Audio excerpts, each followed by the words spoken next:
Assalamualaikum warahmatullahi wabarakatuh. Baik anak-anak kelas 7 semuanya, hari ini kita masih pembelajaran secara jarak jauh ya. Nah, untuk pertemuan kali ini kita masih membahas mengenai buku fiksi dan non-fiksi, tepatnya di kompetensi dasar menelaah hubungan unsur-unsur dalam buku fiksi dan non-fiksi. Oke. Pada pertemuan sebelumnya, ada beberapa pertanyaan yang disampaikan oleh anak-anak terkait dengan pembahasan mengenai unsur intrinsik dan ekstrinsik. Nah, ternyata ini banyak yang mempertanyakan ke-6 hal ini ya kalau saya rangkum. Yang pertama, apa itu unsur intrinsik dan ekstrinsik? Yang kedua, sebutkan unsur-unsur buku fiksi. Yang ketiga, apa itu imajinatif? Yang keempat, buku sejarah itu termasuk buku fiksi atau buku non-fiksi? Yang kelima, berikan contoh buku fiksi dan non-fiksi. Dan yang terakhir, bagaimana cara membedakan buku fiksi dan non-fiksi? Nah, itu akan kita bahas dulu ya. Ini dia jawabannya. Yang pertama, unsur intrinsik. Cara mengingatnya mudah, ada kata in. Nah, in ini berarti kan di dalam. Jadi unsur intrinsik adalah unsur yang membangun dari dalam sebuah buku. Nah, kalau ekstrinsik, X itu artinya luar, jadi unsur yang membangun dari luar. Contohnya gini, unsur intrinsik tuh contohnya adalah tokoh. Jadi tokoh itu kan ada di dalam cerita, berarti dia termasuk intrinsik. Tapi kalau tentang pengarangnya kan tidak ada di dalam cerita itu, tidak ada di dalam pembahasan isi buku itu. Jadi masuknya ke unsur ekstrinsik. Nah, terus selanjutnya unsur intrinsik buku fiksi. Apa saja? Jadi yang ada membangun dari dalam tuh contohnya tema, penokohan, tokoh dan watak ya, latar, alur, amanat, dan juga sudut pandang. Nah, pertanyaan yang selanjutnya adalah imajinatif itu apa? Imajinatif itu artinya bersifat hayalan atau tidak nyata. Nah, ini salah satu ciri di dalam buku fiksi. Kita tahu buku fiksi misalnya buku tentang seseorang, ceritanya seorang tokoh itu bisa berpindah tempat ke tiba-tiba di planet lain. Kayak gitu, itu kan benar-benar berdasarkan imajinasi atau pikirannya pengarang membuat-buat cerita. Nah, itu yang dinamakan imajinatif. Nah, selanjutnya buku sejarah. Buku sejarah itu berisi peristiwa-peristiwa sejarah, misalnya kemerdekaan Indonesia kayak gitu. Nah, itu kan sifatnya nyata, tidak berdasarkan karangan atau dibuat-buat oleh pengarangnya, berarti termasuk ke dalam non-fiksi. Nah, sekarang yang kelima, contoh buku fiksi apa? Gampang, yang ada tokohnya, yang itu dibuat-buat oleh yang nulis, kayak gitu, berarti misalnya novel-novel. Termasuk kalau kalian pernah dengar novel Dylan, pasti pernah dengar kan? Nah, itu juga termasuk buku fiksi karena dibuat-buat, walaupun isinya itu beberapa berdasarkan kisah nyata seseorang ya, tapi tetap saja masuknya buku fiksi. Oke, selain novel itu ada buku dongeng. Buku dongeng jelas ini termasuk fiksi karena benar-benar hayal. Misalnya kayak cerita harimau yang bermusuhan dengan kura-kura misalnya kayak gitu, itu kan jelas hanya khayalan, jadi termasuk fiksi. Terus komik juga termasuk fiksi. Nah, selanjutnya contoh buku non-fiksi. Contoh buku non-fiksi itu yang tidak dibuat-buat ya, benar-benar isinya itu tidak ada kayak cerita-cerita kayak gitu. Misal kamus, terus buku-buku pelajaran, buku resep, dan lain-lain. Nah, yang keenam, cara membedakan buku fiksi dan non-fiksi itu yang pertama, lihat dulu dari unsur-unsur intrinsik yang dimiliki. Jadi kalau dia punya tokoh, punya latar, punya alur, itu berarti kan unsur intrinsiknya fiksi.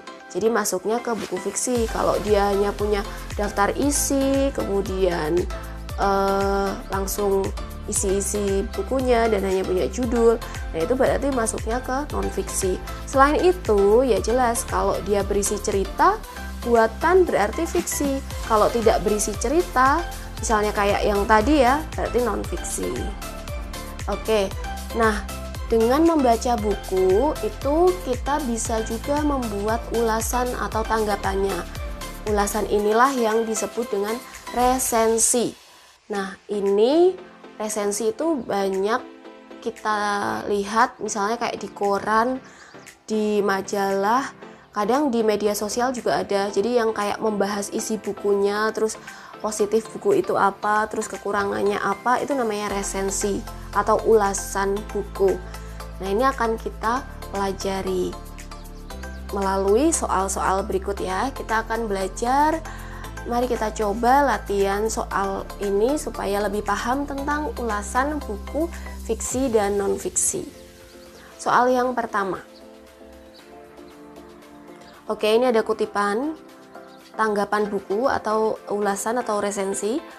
Kita baca, bagi Anda yang sering jajan sembarangan atau bagi siapapun yang biasa membeli makanan ataupun minuman daripada membuatnya sendiri, mungkin sudah saatnya untuk membaca buku ini.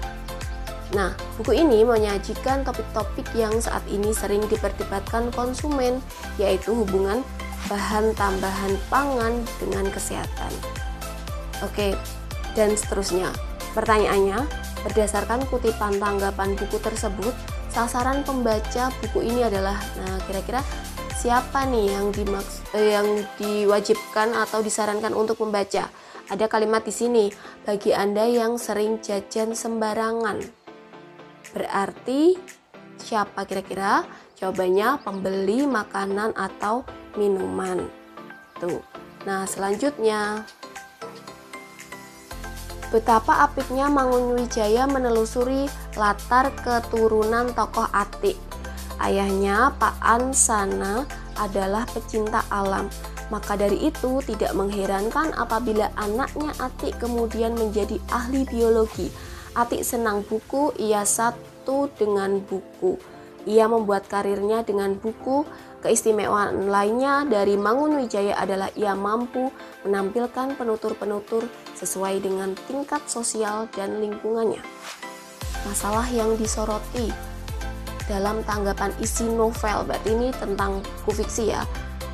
Yang disoroti dari ini itu berisi tentang apa sih? Jadi ini kan tadi ada kalimat betapa apiknya Mangunwijaya menelusuri latar. Berarti ini tentang kelebihan, kan ada kata apik, berarti kelebihan pengarang yaitu Mangunwijaya dalam menggambarkan latar. Jawabannya A. Selanjutnya, yang ditanyakan adalah kalimat tanggapan yang mengungkapkan keunggulan buku. Jadi yang bagus-bagusnya dari buku itu apa dari teks ini? Nih, cerita ini baik dan mudah ditangkap. Itu kelebihan ya, sudah termasuk keunggulan buku.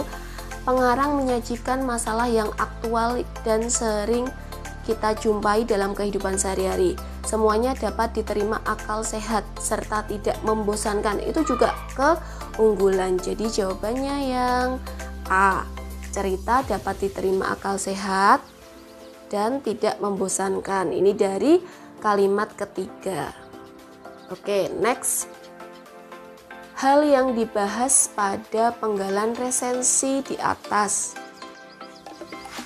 Oke, kita baca. Agatha Christie dikenal di seluruh dunia sebagai Ratu Kejahatan. Novel detektifnya yang berjumlah 76 buah dan buku-buku ceritanya telah diterjemahkan ke dalam berbagai bahasa di dunia. Dia mulai menulis sesudah berakhirnya Perang Dunia Pertama. Tokoh pertama ciptaannya adalah Hercule Poirot, seorang detektif Belgia bertubuh kecil dengan wajah bulat telur dan menyukai hal-hal yang teratur. Selain itu, ia juga membuat serial detektif dan seterusnya. Nah, ini yang dibahas berarti tentang Agatha Christie sudah menulis apa saja, dimulai kapan. Berarti jawabannya adalah kepengarangan D. Kepengarangan itu artinya dia mengarangnya apa saja dan dimulai dari kapan dan sampai kapan, itu namanya kepengarangan, apa saja hasil karyanya.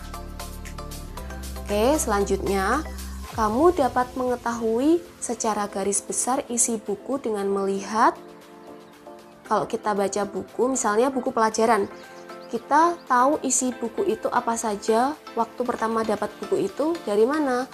Kalau dari sampul jelas tidak ya, karena hanya judulnya aja.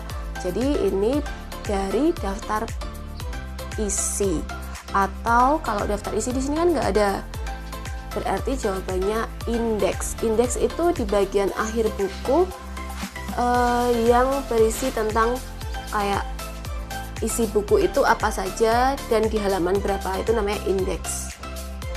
Kata-kata di buku itu yang penting-penting apa dan di halaman berapa saja. Oke, selanjutnya topik yang dibahas dalam buku tersebut adalah topik yang dibahas di buku ini kelihatan dari judulnya perkembangan bumi, dan ternyata ringkasannya juga tentang perkembangan bumi. Jadi jawabannya A. Nah, ini selanjutnya yang terakhir ini, hal yang diulas dalam paragraf tersebut adalah yang diulas Cryptanthus adalah tanaman tak berbatang. Daun-daunnya saling bertumpuk mirip bintang laut dengan warna yang beragam mulai dari hijau, ungu hingga merah. Beberapa jenis memiliki garis putih melintang yang sangat nyaman dipandang. Berarti yang diulas di sini adalah seperti apa Cryptanthus? Jawabannya C. Oke, terima kasih sudah menonton video ini. Semoga sudah paham semuanya dan terus belajar, dan juga jangan lupa untuk klik subscribe di bawah video ini ya, supaya lebih banyak lagi konten-konten pembelajaran yang akan saya buat. Terima kasih. Wassalamualaikum warahmatullahi wabarakatuh.